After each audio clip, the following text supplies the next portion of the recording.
Video will explore the House of Worth and its fashion during the Gilded Age.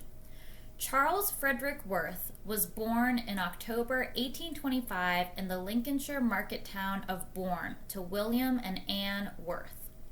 Some sources say he was their fifth and final child, and the only child other than his older brother, William Worth III, to survive to maturity. His father was a solicitor, described as dissolute, and abandoned his family in 1836 after ruining its finances, leaving his mother impoverished and without financial support. At the age of 11, Charles was sent to work in a printer's shop and did not attend school. After a year, he moved to London to become an apprentice at the department store of Swan and Edgar in Piccadilly. 7 years later, Lewis and Allenby, another leading British textile store, employed Worth. In 1846, Charles Frederick Worth moved to Paris. He arrived there speaking no French and with £5 in his pocket. There was no privilege for many people in Europe at the time. His mother had died, and he had no formal schooling and was looking for jobs wherever he could find them. In 1852, he was a sales assistant at Gaggelin Oppiges and C. I don't know how to pronounce that. A prestigious Parisian firm that sold silk fabrics to the court dressmakers, also supplying cashmere shawls and ready-made coats. It was here that he met Marie Vernet, who became his wife in 1851. Worth would sew dresses himself to complement the cashmere shawls. Initially, these were simple designs, but his expert tailoring and attention to detail caught the eye of the store's clients. Eventually, his boss granted Worth permission to open a dress department, his first official entrance into the dressmaking world. He had many ideas, and his boss felt it necessary to restrain his rashness. Despite this, he was allowed control over his own dress department. He acquired a young Swedish business partner, and in 1858 the duo set up in business at 7 Rue de la Paix, naming the establishment Worth and Boberg. His wife played a key role from the start, both in the selling of the clothes and in introducing many new customers. Worth's success was like the strike of lightning.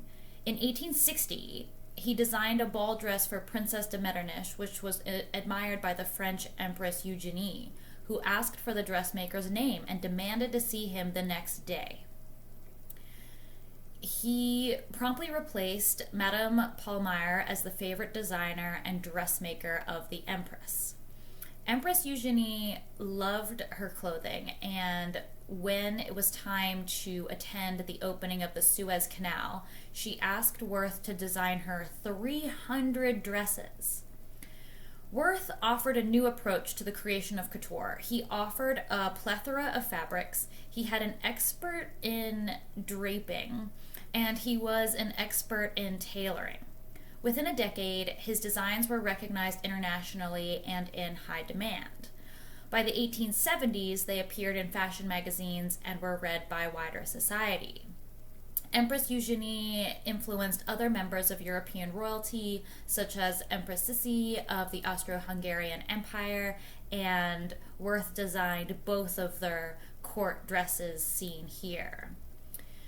Previously to the House of Worth, the dressmaker, who was usually female, would visit the client's home for a one-on-one consultation.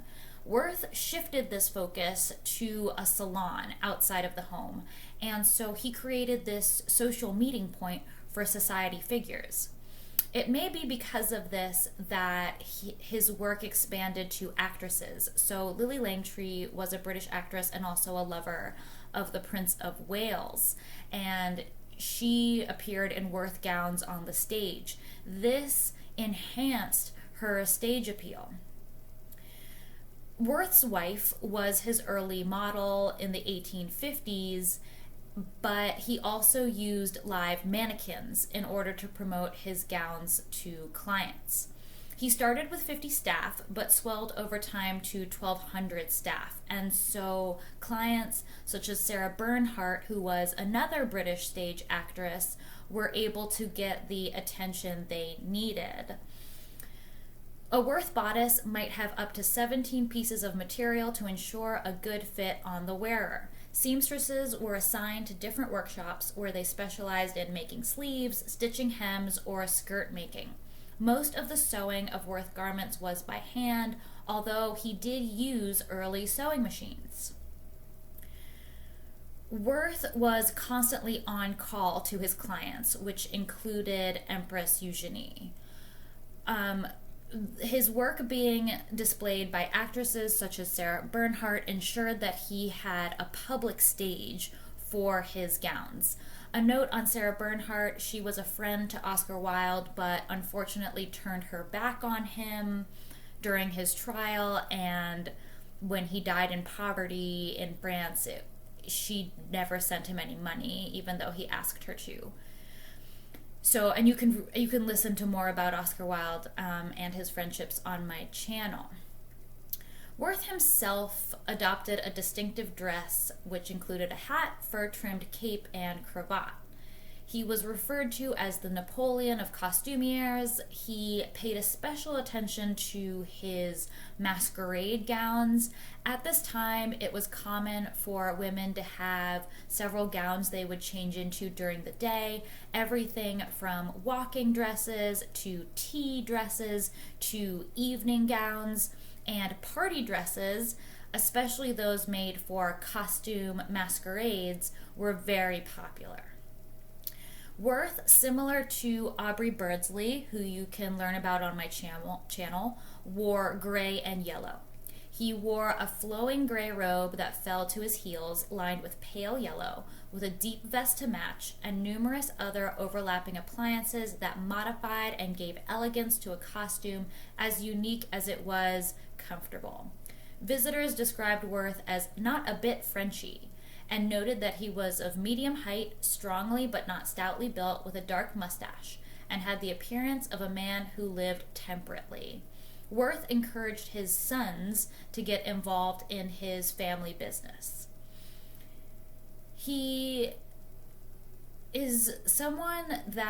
Worth was someone that was able to discern the color and style of a robe that would completely enhance a woman's charm, and with complete serenity she might leave the matter to him and give her mind to the contemplation of home affairs, her children, and her philanthropic work.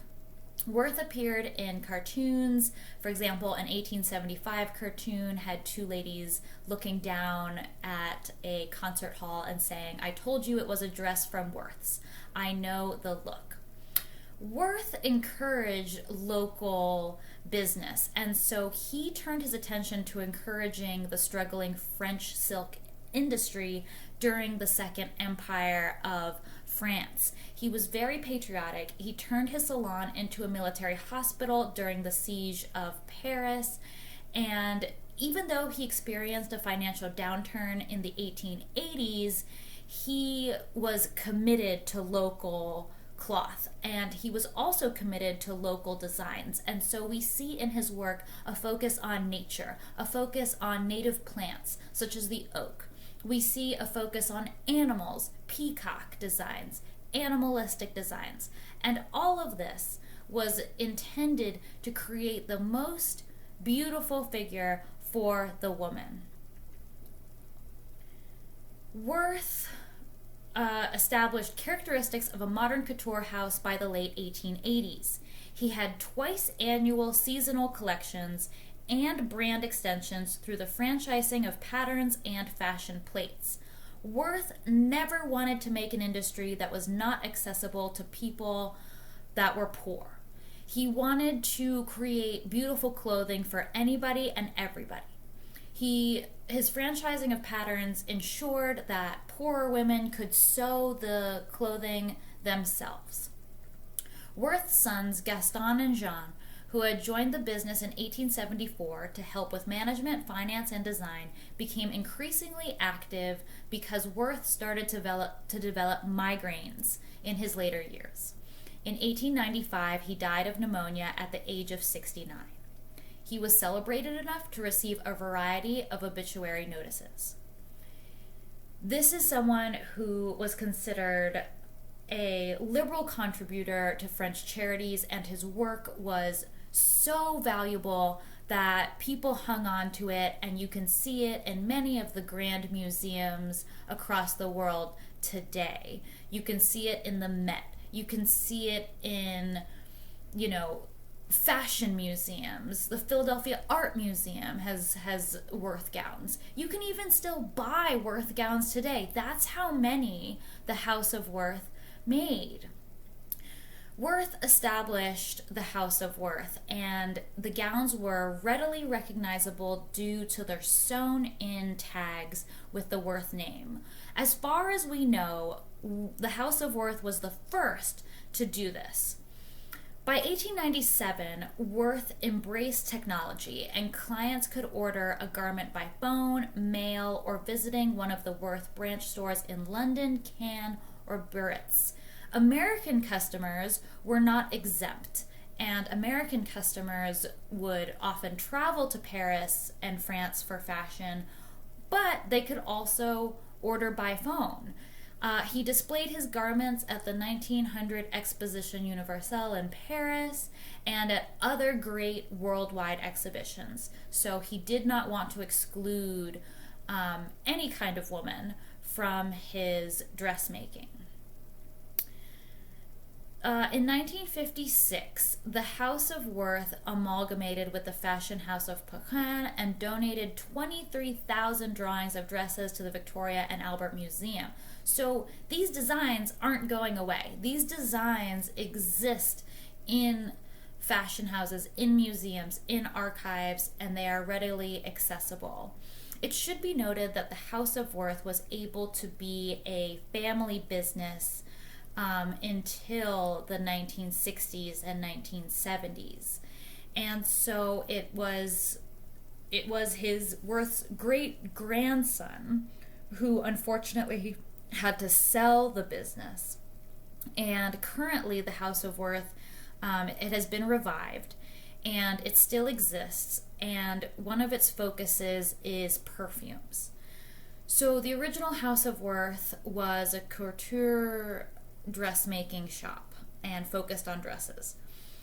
The industry has become overwhelmed with cheap goods, and the focus on silks and natural designs just isn't there as much as it was.